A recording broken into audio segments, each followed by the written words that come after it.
கோபியில diamond jubilee school படிச்சவங்கள ஒரு பழைய memories கூட்டிட்டு போறேன். பிகாஸ் நானும் அங்கதான் படிச்சேன். அதை பார்த்தாலும் டக்குன்னு தோணுச்சு. சரி உங்ககிட்ட ஷேர் பண்ணலான்னு தான் சொல்றேன். வாங்க போலாம்.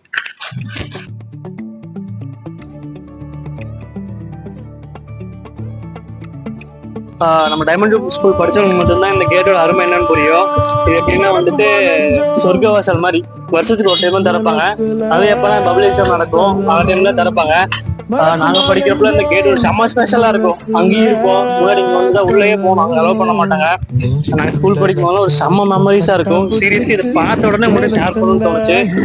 டைமண்ட் ஸ்கூல் மட்டும்தான் தெரியும் இந்த கேட்டோட அருமை என்னன்னு.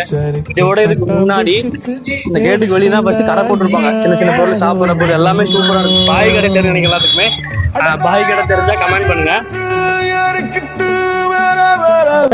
உங்க ஸ்கூல் எவ்வளவு பிடிக்கும்? ஸ்கூல் பிடிக்குமா? ஸ்ட்ரிக்டா இருக்குமா இல்ல எப்படி இருக்கும்? உங்களுக்கு எப்படி இருக்கும்? ஸ்கூல் ஸ்ட்ரிக்டா இருக்கா இல்ல லிபரலா ஃப்ரீயா ஜாலியா இருக்கா? பிடிபில டெய்லி விடுறாங்களா? ஸ்கூல் பசங்க எல்லாம் பார்த்த உடனே என்னோட ஸ்கூல் மெமரிஸ் தான் ஞாபகமா இருக்கு. யாருமே எல்லாம் மறக்க முடியாத மெமரிஸ். இன்னும் சொல்ல போனா மீண்டும் கிடைக்காதது வந்து என்னோட கிளாஸ் தான். என்னோட ஃப்ரெண்ட்ஸ் எல்லாமே கண்டிப்பா மிஸ் பண்றேன். அவங்க எல்லாம் எங்க இருக்கானே தெரியல. அவன் வேலையை பார்த்துட்டு போயிட்டா. நம்ம ஸ்கூல், அதாவது நம்ம ஸ்கூல் டைமண்ட் ஜூப்ளி ஸ்கூல்ல நீங்க படிச்சிருந்தா உங்களோட ஃபீலிங்ஸையும் ஷேரிங்ஸையும் கமெண்ட்ஸ் பண்ணுங்க. நம்மளோட ஸ்கூல் பெருமை எல்லாத்துக்குமே தெரியட்டும்.